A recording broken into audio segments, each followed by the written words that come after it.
Winter.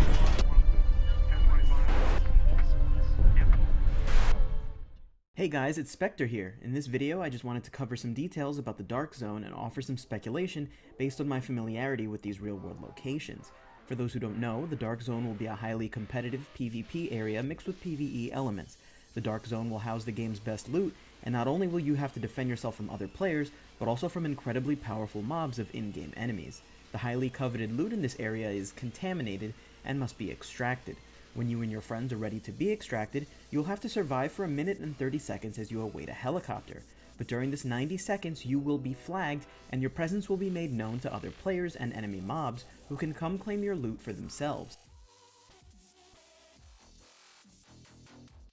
Because if you die in the Darkzone, your loot is up for grabs.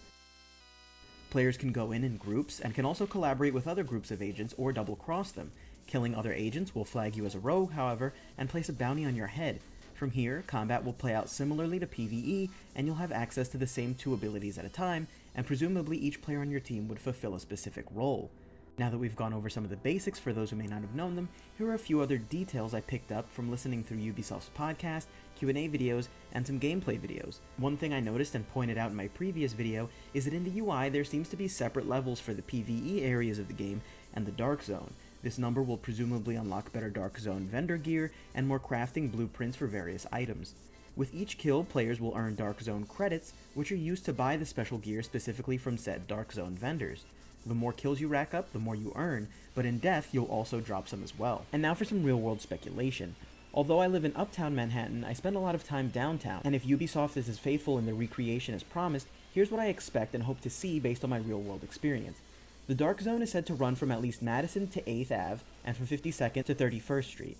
The bad news is that these streets are nothing special from a layout perspective. They're a simple grid of long streets that intersect one another, with Bryant Park, as shown here, being the most open area within that Darkzone. The good news is that it's a pretty big section of the city, and there are a few interesting landmarks here that can make for great PvP. The first that I can think of is Port Authority. This public transportation hub is huge and provides access to the subway and to in and out of state bus lines. This space would feature underground subway areas as well as multi-level shopping areas and transit areas, and it would lend to some pretty cool gameplay. Over the last few years, soldiers have actually been patrolling this station, in real life as well, so it would be really cool to find some high-level gear here in the game. The public library. You see it in the background during the gameplay that takes place in Bryant Park, and if you've seen movies like The Day After Tomorrow, you've probably seen even more of it. The public library is absolutely gigantic and even spreads underground, and it would definitely be a cool place to explore in-game. Another one is kind of obvious. It's the Empire State Building. It's one of the most iconic parts of the city skyline, and within the boundaries of the Darkzone. It'll be interesting to see what part this massive building will play. Because of its size, we obviously won't be able to explore all of it, but hopefully we can explore some lower floors and then head all the way up to the top. We don't really know just how big the Darkzone will be. Maybe there'll be more than one area to it as well. I would personally find it odd if it didn't at least incorporate part of Central Park into the Darkzone, simply because it's so different than other areas of the city.